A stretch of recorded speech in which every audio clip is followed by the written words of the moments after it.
when you're living at the epicenter of a trauma or situations that are really impacting your emotional state and you cannot do anything about it, like you things are out of your control, because one of the things that's really taught when or shared when we're talking about somebody's emotional well-being is that to Mm. focus on things that are under your control and things that are not under your control.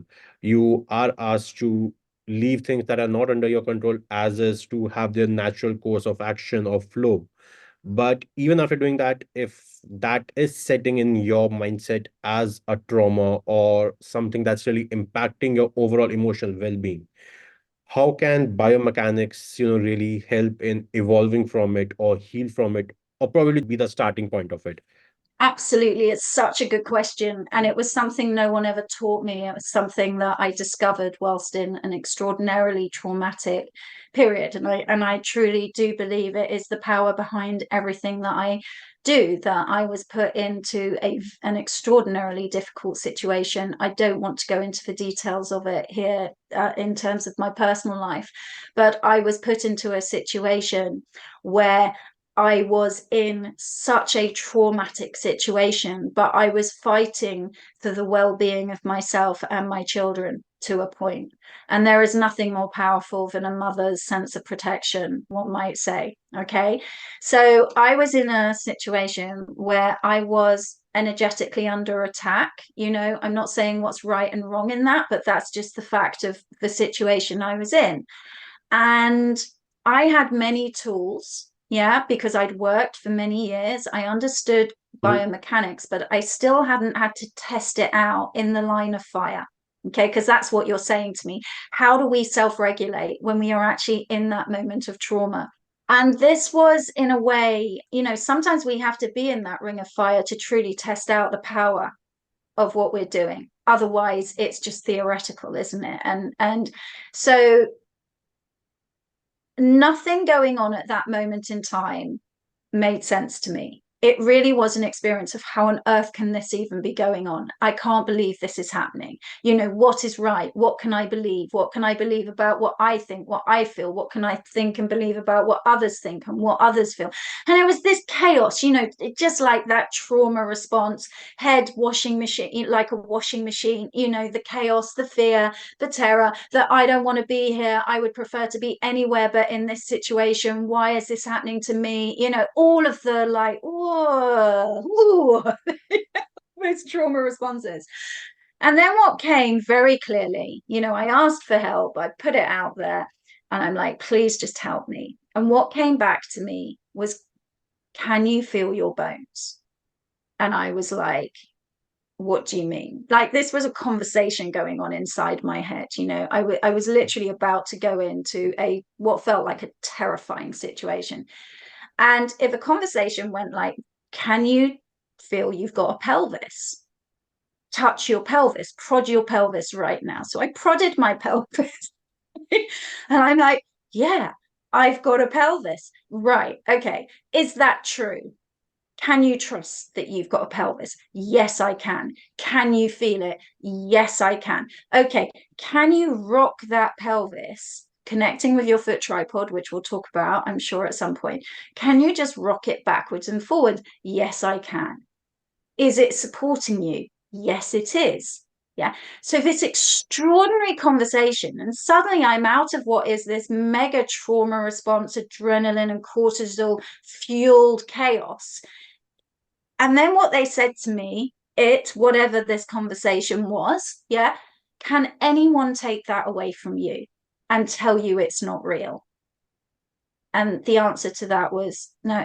It's like, is anyone ever going to be able to take your pelvis away from you? Realistically, it's like, no, no. And then it was like, feel the joy of your bones supporting you, Mhm. aligning for you. And what does it feel like when you rock that pelvis and really feel into the joint? It feels really supportive. It feels really calm. And that is the parasympathetic nervous system.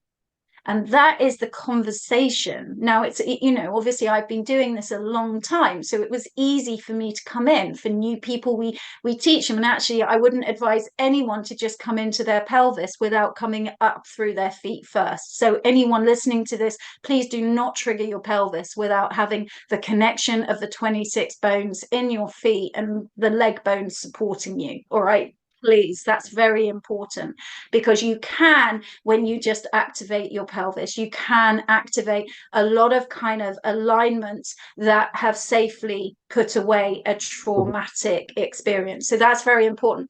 But for me, at the stage where I was, that was it. I was in. I was like, oh my God, okay. Because what that obviously did was bring me back into my parasympathetic, and I was that, like, right, I'm here, I'm good, bring it on. I've got my bones. And when you are in trauma, life is confusing. Yeah, literally, I try and explain to people, imagine you were a house and one thing fuses and it fuses everything. We know that. So you have to go back to the fuse box. And this is how biomechanics work. You get one bit of stress in one part of the body, it fuses all the different joints and alignment, and then nothing is working well. And this is especially what happens when we are in abusive relationships, confrontation, periods of trauma. The body will find its best way of experiencing it, which unfortunately is usually to misalign, collapse, and go numb. That's what I did for the majority of my childhood and young adult life. I'm at a loss of words over here, thinking about your Yeah, experience. So just give me yeah. some seconds to get back my. It is, I'm training practitioners and they are like my family, because anyone who gets to that point when they come into their bones, and this is not a gadget, this is not a medicine external, this is your internal pharmacy of what you can create when you understand and connect with the power and the correct alignment inside you. It's true. There is no question. Give me the most skeptical scientist. Let me take them through the process, and they cannot pick holes in it. There is no question about this. Totally agreed. Totally agreed. And you touched upon about the benefits of 26 bones in our feet. So if we can talk about that and evolve that response towards the significance of grounding Yeah. with emotional stability. So over to you.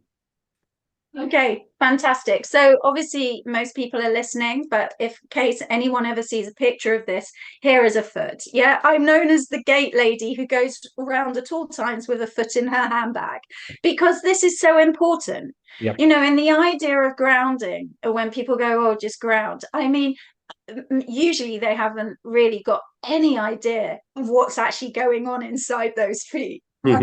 Yeah, they couldn't they tell you. So I get yoga teachers training with me, doctors, all kinds of practitioners, yeah, and it's like they're like, oh my goodness, I know, but it's a new thing. So thanks to Gary Ward again. I can never thank him enough for the understanding of the mechanical aspect of what's going on here and the anatomical aspect. We have in both feet what we call the foot tripod. Okay, 3 points which are essential for connection with the ground. And we have these 26 bones, and the 26 bones are not going to be able to activate and move correctly if these 3 points of contact in the foot tripod do not have good connection with the ground. So 1 point is in the heel, although of course most people think the heel goes over the whole or goes under the whole of the leg. If you look at this, I know, again, this is not visual for many people, but you can actually see, can you see that? The heel is actually only under the outside Yes. part of the leg. There's this big gap here. Okay. But so people should have their weight going down this point. Unfortunately, many people put that weight down in this more soft, empty space here, which causes all kinds of chaos emotionally for people. Then we have the first metatarsal head, which is the big point here. If people get bunions, it's always around the first metatarsal head. Okay, so that point needs to connect with the ground. And then the fifth metatarsal head on the outside of the foot, first metatarsal being on the medial inside of the foot, fifth metatarsal on the lateral outside of the foot. So those 3 points are absolutely key. Now, give me anyone with ADHD, give me anyone with fibromyalgia, give me anyone with all of these kind of slightly emotional, emotion being energy in motion. Yeah, give me any of those people and let me help them stabilize their connection with their foot tripod and get the feet aligned correctly, because we always position people in a kind of imagined clock face and we get their second toe pointing to 12 o'clock. Yeah, then we get the foot tripod working for them. Mhm, mhm, And maybe not week one, because it's still too chaotic. But as they begin, although for some people, instant, not for everyone though, because this is reprogramming. Okay. But after week 3, where we have then taught them how to move the mechanics of their feet based on correct foot placement, alignment within a clock face, and then building up from there through the knees, the hips, the pelvis, their sense of emotional experience of being alive transforms literally, because the information, the mhm, formation within them has been adjusted, which is transformation. Yeah. And that, of course, because that's what's happening, they've got better engagement, better support, better connection, better alignment. And the beautiful thing that we hear usually by week 3 of the system is, I feel safe. I finally feel safe. I mhm. can't believe I never knew that. How come no one ever taught me this? I finally feel safe in my body. I mean, what an extraordinary thing for someone to have to say. Yeah, it when emotionally they've been struggling with anxiety, depression, hypervigilance, exhaustion, adrenaline overload, burnout, because the mechanics and the bones of their Mhm. structure were constantly being destabilized and not supported because they did not understand. Now, even that word I just love, because we are teaching people to correctly stand from underneath. Yeah. And when you do that correctly, you can process and make sense of pretty much anything. I find you will make sense of things because you can process it correctly. Nice, nice. And at the same time, since you're mentioning about the tripod in the feet, can you also help our listeners understand the role the arches, in a feet play in the emotional balance? Yeah. So, you know, I have to say that a lot of this is new, right? I haven't read this anywhere. I am going on what we are observing again and again, because when I went back to my teacher, Gary Ward, and also his colleague, Chris Srothern, I said to them, listen, there's something going on here, and you're not teaching it. You're not sharing it. And they said to me, Victoria, we can't get this out in the room. It's not what we're doing. And Gary Ward himself, I did a podcast with him, which your listeners can listen to, where he said he had to make a choice. And his kind of vocation was to bring through the mechanics and the anatomy. So what you're talking about here with the arch is actually what we call a supinated foot, okay, when the foot needs to access supination. So many people will just go, I have flat feet. And I will say, no, you don't. You just have a body that has forgotten how to supinate your foot, which is to create an arch. I bet I can get you to create an arch in your foot. And they'll go, but I've been told I have flat feet. And I say, I know, it's okay. Again, just give me a bit of time. So then it's like, okay, so why do we need the supination, the arch? So The flat foot, firstly, let's not disempower the flat foot, because the flat foot has an essential power, which is the foot spreads. Yeah. So all these 26 bones and 33 joints spread and will take the weight of the body beautifully, like good suspension, yeah, beautifully Mhm. without wobbling. So you can lift the other foot off the ground to step forward. Yep. Okay, so we want a flat foot. Emotionally, it gives a feeling of stability, balance, support. All right, so let's not underestimate that flat foot at all. But then, and this is what's missing, because most people will have flat foot. Few people have a stuck high arch, but generally people are flatter than arched. If you look at a runner in the starting blocks, yeah, 100 meter sprinter, okay, they are pushing off, yeah, they have those blocks to push off. And Yep. there's this extraordinary momentum and propulsion. Yeah, we love watching it. It's exciting, especially those 100 meters.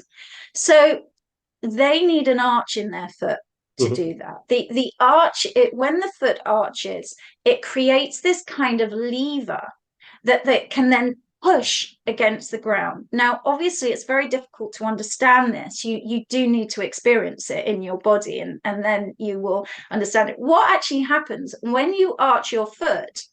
All of the muscles going up from your lower legs, which attach into those 26 bones and 33 joints, coming up into the thighs, the hamstrings, the quads, the adductors, everything spirals. Imagine like a spring. Yeah. Or imagine like when you wring a towel, like you wring it, and that's what there's power in there that squeezes. And then if you were to let go, it Yep. just, there's that momentum, yeah, of the spring.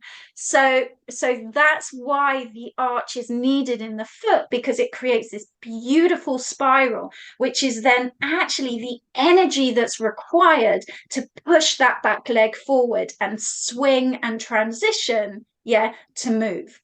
That's what should be happening. And emotionally, this gives an experience of effortlessness, power, grace, and uprightness in the body. And perhaps what's most important to understand with this is, because most people don't have this in their mechanics present. By the way, they can access it, they just have no idea how to. Yeah. Mhm. um because they don't have this, they have to literally lift one leg forward and then the other from their hip joints, because there is no propulsion. The foot mechanics are not working. And generally, they are lifting like one leg forward from a pelvis that's stuck in an anterior tilt. Mhm. A pelvis stuck in an anterior tilt will not be able to kind of move into a good self regulation. The parasympathetic cannot adjust correctly. Usually, we move into more technical descriptions, but the hips are going to be more internally rotated. There's all kinds of things which then lead to chronic pain and disease. Got it. So, yeah, that, it's like this extraordinary opportunity for the body to access its power or shut it down. And Mhm. that has a big impact on how we feel. Okay. Okay. I believe that went a bit too technical, but yeah, listeners, if you have any questions around to understand what just Victoria shared, please feel free to reach out. We would be more than happy to Yeah. further ease it out and share with you. And to Mhm. tone it down a bit, Victoria, can you help us understand the how does our choice of footwear impact our overall body health or the feet health? Because that's a topic very seldomly discussed. We're like, Yeah. whatever we are getting, we should wear it. Not going very specific with the, I would say, the biomechanics behind wearing a footwear, but rather than the more fashion aspect of it is being catered to. So, Yeah. what are your thoughts on that? I always think I'm not a great person to ask about this, because to me it's very simple. Just wear a shoe where your bones, everything, it's wide enough. It's not going to compress. So again, if we look at first and fifth met, you want to know your foot can fully flatten and also arch. Yeah, you want that for the foot. You want to know, there's a bone called the talus bone, which is the front of your ankle. So we want to know where your foot and your lower leg bones move. Yeah, that you are not wearing footwear that kind of is so tight around that area that the mechanics of the area can't move. Mm, Okay, so those would be the two things from my perspective that are important. In terms of footwear in all other ways, my interest is more in, what can your foot do? mhm, mhm, Yeah, can your foot still move through its correct range of movements? If it can do that, and you want to go and wear a nice pair of high heels sometimes, then go wear your nice pair of high heels, but then make sure you do your practices to remind your foot about how to move in and out of flat foot, arch foot. Yeah, just make sure you come back and reset the biomechanics. Okay, you can always reset your biomechanics, always. You can reprogram things very, very quickly, depending on what you're doing. This would be another thing. What are you doing most of the time with your feet? And, trust your body. Your body will tell you what feels good. Your body will go, yeah, that feels really comfortable and I can move my foot, because different people have different shaped feet. yep. So there is no one shoe fits all. There is no, oh, this worked for me, everybody should have it. I don't believe in that. I believe in tune in, like my methodology is called get into your body, tune in, know, educate yourself about what that part of your body should be able to do.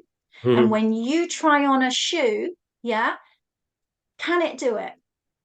Can it do it easily, or is it a real issue? Because some people have wide feet, some people have narrow feet, some people have flat feet, some people have high arches. But can your foot, understand how these mechanics work? Can they work? I will always come back to that because I believe it to be the most important thing.